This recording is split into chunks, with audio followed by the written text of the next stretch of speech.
Just gonna get these vinyls up. I'm so happy to finally be free to decorate and work on this new studio on my own. Alright, get the PC set up going. Very nice, very nice. Epic gamer mouse. Okay, now time to get the last few board games in. Alright, got Decked, got Xville, got Roguewood. Shelf's looking nice. A little nicer than usual, if I'll say for myself. Wait a second, what's that? Hold on.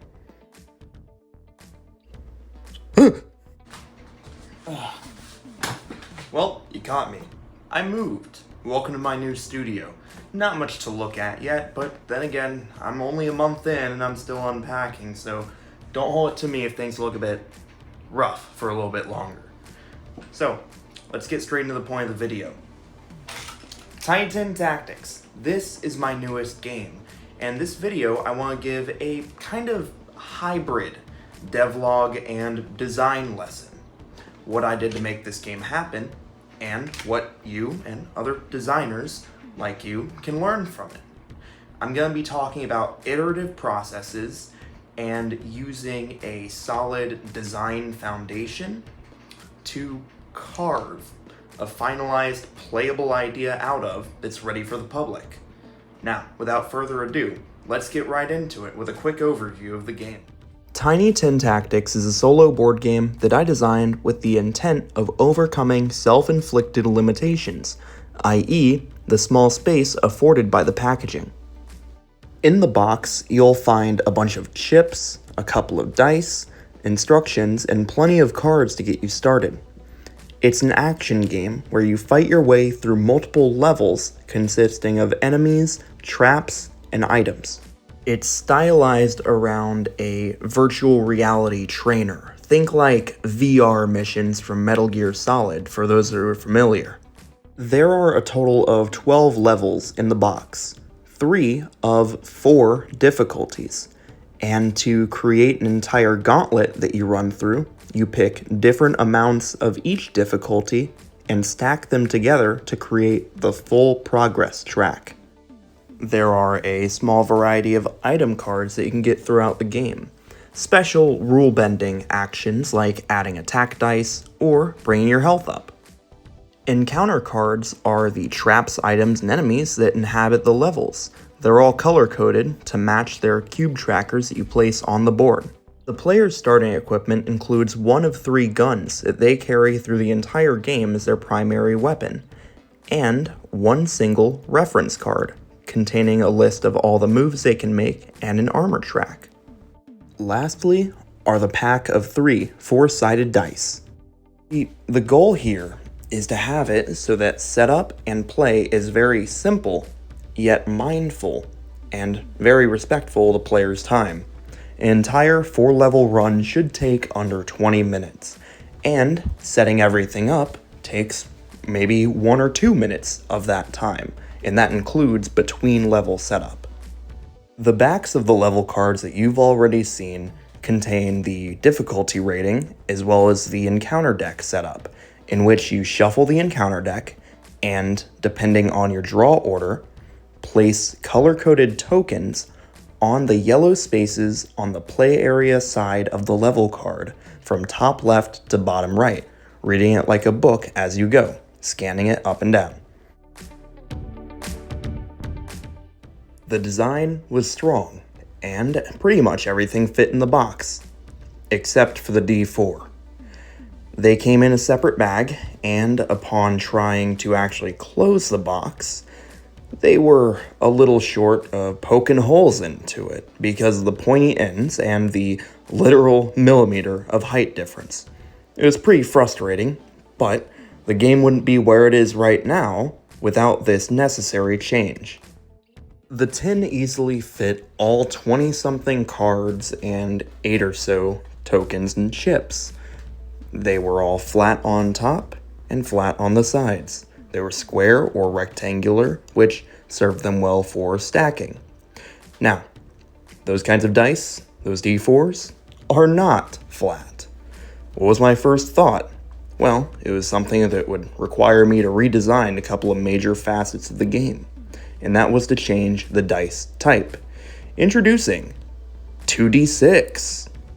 Two major facets to this decision. Number one, they fit in the box perfectly. It looked very nice and was very satisfying to clean up and store away. So, that brings us to our second reason. The highest roll you could possibly get with 3 of these guys, the D4, is a 12. 4 times 3. The highest roll you can get with 2 of these guys, D6, is also a 12. So it was a natural decision to have the cap be the same. Meaning, instead of 3 of these guys, we'd have 2 of these guys. They both have the same highest number, but because there are less dice, the probabilities are shaken up a little bit. That's where my primary issue of balancing this whole thing out came from. But with a little bit of quick thinking and basic math, believe it or not, I was able to figure out how to keep the current numbers that I had only by slightly tweaking basic factors of the game. Most of the weapon's highest roll value was double the maximum enemy armor in the game. This means that players always had over a 50% chance to hit. I had to move forward with the idea of keeping that ratio while retaining the weapon's unique abilities.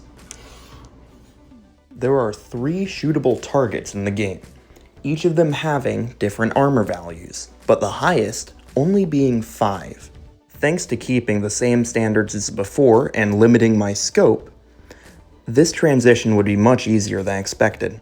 This rifle is probably one of the best examples of the balance changes. Instead of rolling 2 4-sided dice and multiplying them after a certain critical roll is made, I instead had it so that you would multiply the first half of 1d6, results 1 through 3. So instead of the roll table looking like 1 through 6, the possible rolls would be more like 2, 4, 6, 4, 5, 6. It gave the gun more of a starter weapon, a bit of a training wheels mode, if you will, for easier difficulties and first-time players. Originally, the submachine gun would actually have you roll all 3 dice in quick succession and get a bonus depending on how many doubles you make, all 3 netting you all the damage. This new variant is much more defined with a more simple and rounded approach. You roll 2 dice at the same time on the same target, and you get to choose which die actually hits. It plays a bit more into a risk-reward factor, being usable at all ranges, while being a bit less reliable, but still giving the player some choice. Lastly, the shotgun changed the least, at least in practice. You rolled all the dice, in this new case, both d6, and for every space away from your target, you would subtract the total by 1. This was the most volatile option of weapons to choose from, but it can be mitigated by getting yourself in closer quarters, but that also means more dangerous situations. It's the polar opposite of the submachine gun. All 3 of these weapons have much more unique playstyles than they originally did in the first version of this game, all because I changed the types of dice the game used. This is a great lesson that sometimes more radical decisions aren't as radical as you think and may or may not lead to improvements. As a buffer to the more swingy dice rolling, I gave the player a +1 to all their stats, movement, and health. This all circles back to the crux of my thesis. Iterative game design is the core of game design itself. You're always going to be asking questions on how you can improve the experience, even out numbers, and here's the secret. It'll never be perfect. But here's the secret within a secret. A strong foundation is imperfect from the beginning, and those imperfections are what make it unique and fun to play. Tell me you've never played a board game without some weird quirk or rule that, while bending the rules in a weird way, makes it special. What is equally important to iterative design and working on something as you go along is having a strong foundation to work with. Think of it like having a floor plan for a building. If you don't have a strong start and a strong idea where you're going, you're gonna go off in all kinds of directions without setting limitations for yourself. And next thing you know, you're over budget, out of time, and no one knows what the heck they're looking at. So, all in all, iteration is a core tenet to design, but is also a double-edged sword if misused. Just be sure to keep your ideas fluid and your vision clear as you continue down your own game design path. Now, speaking of which, I gotta get back to work on my design. I'll see you guys soon with plenty of more info on exciting projects ahead. Max out.